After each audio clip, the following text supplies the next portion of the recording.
Hi everyone, welcome to our channel Excel in Excel. Are you struggling with incorrect or inconsistent data like this in Excel? Giving incorrect information or giving in wrong places? This kind of issues are you facing? If yes, you are at the correct place. In this video, we are going to see how to correct this kind of issues in Excel. For that purpose, we are using a tool named data validation. So let's see how that works. Data validation means we are validating the data before it's keyed into the Excel. It's not like we are cleaning up the data once it is fed into the system. We are validating it prior to that, and we are stopping the error from happening. So for that purpose, we have this data, and in the data tools, we can see this data validation option. So this is the data validation. So here we have three simple things: settings, input message, error alert. So let's see one by one how we can give a data validation for each of these particular conditions. So name, we cannot put any data validation for name because it can be anything, right? So let's start with the second one, mobile number. So what is mobile number? It should be 10 digits mobile number, right? So go to data validation. Here we can provide it in two ways. One, we can say that it's a whole number and give the series like usually in India we have the series starting from 6 series to 9 series. That's the usual mobile number series. So you can give whole number and give the series to max 9. We can give in this particular format like 6 series is the starting, 9 series is the end, or else we can do it in a second way where we can give text length and equal sorry, equal to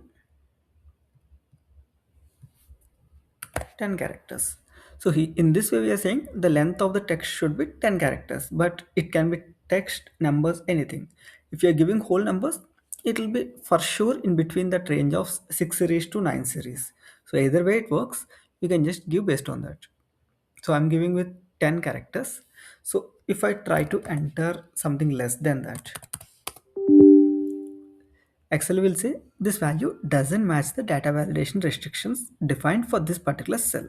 So it will say either retry or cancel. If I retry, I have to enter a correct number, 10 digit number, then only the field will be inputted. And next is date of birth. So let's see how this works. Again, this is a number. So data validation. Here I will say, so I want it in date, month, and year, right? So date should be minimum should be 1, maximum should be 31.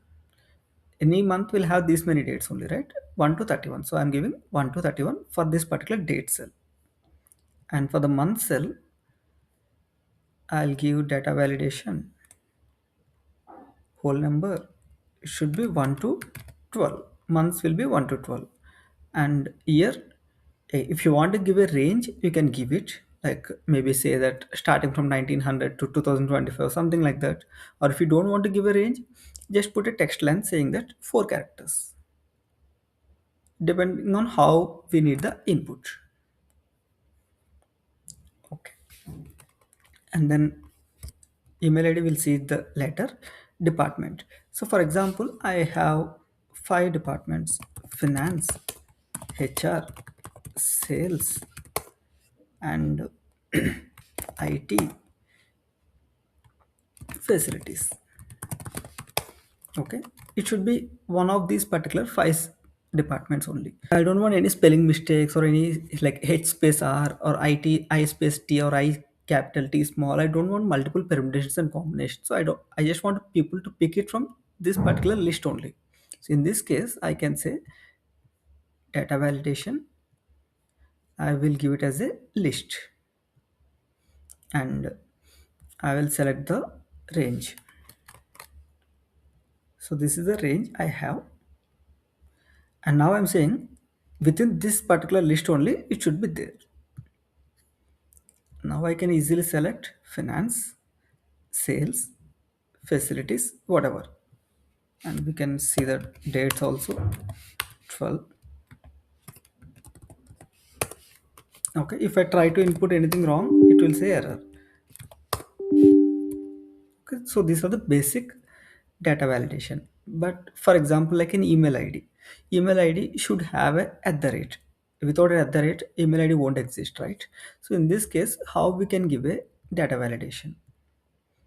These are like simple things till now whatever we saw, but this is like we are giving some condition, right? So I'm giving a custom thing. So here email id should have a at the rate available in the cell. So for that, let's write a formula. What usually we'll do, search for at the rate within b6, right? If it is available, it will show a number. If not, it will throw an error. So if it is available means it will show as a number, right? So I'll give a formula saying that if this is number, give me the output as false or true.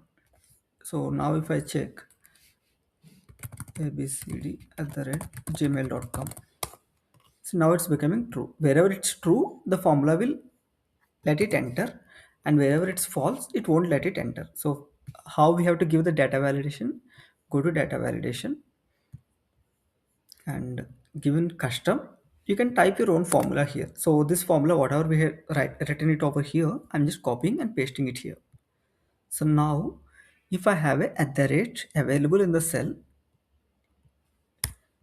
this will let me enter. If I don't have an at the rate, for example, let me delete. See, it's saying there's an error. What is the error? Because email id should have a at the rate, and in this particular case there's no at the rate available. So that's how it works. So these are the basic data validations we can use. But you can tell me that, okay, you know that this at the rate is not available, so it's throwing an error. But how the user will know that the error is because of this particular reason? So that's where the other options in data validation comes into place.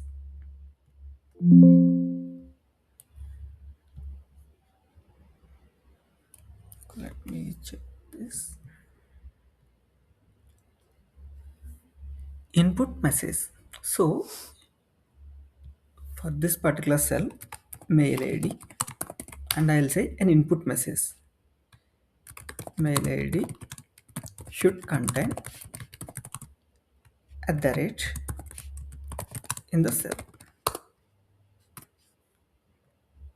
Okay, so now this error input message is available. If I keep my cursor at anywhere else, it won't visible. But if I keep my cursor in this particular cell, it will show mail id should contain at the rate in the cell. Similarly, for any cell, we can give the input message. Either we can display it like this, or if you don't want to display it in a separate cell, you can directly give it like this.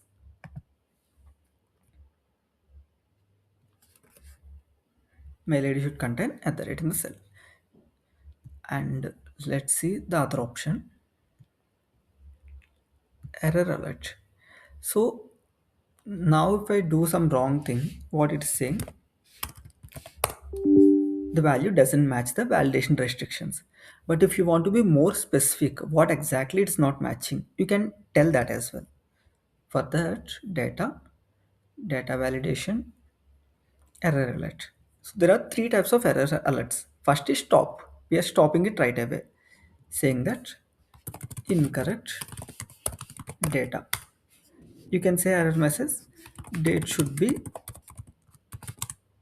less than 31, less than or equal or less than 32, you can say.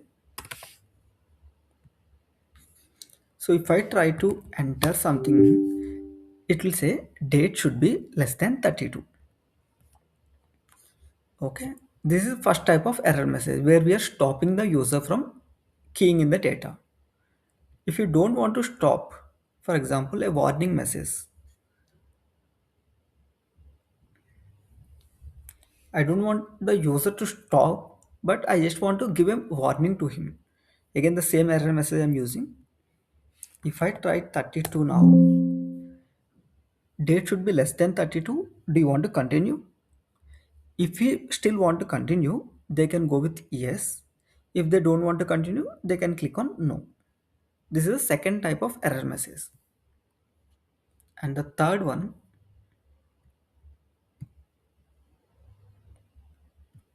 is just information. So what it will say, if I type something else, so it is saying date should be less than 32, and it's not asking you whether you want to continue or not. It's just giving information to you that this particular cell has a data validation available and it should be less than 32. So if you just click OK, it will still take the data. Even though it's incorrect data, it will still take it. So if you don't want user to stop editing, you can give this information type of errors. If you want the user to stop, you can go with stop error. So depending on the requirement. So I hope this helps. And if you are looking for more such interesting videos or challenges which you are facing in your day-to-day work, do follow our channel Excel in Excel, and obviously you'll get a lot of inputs and a lot of new videos in the upcoming weeks. Stay tuned. Thank you.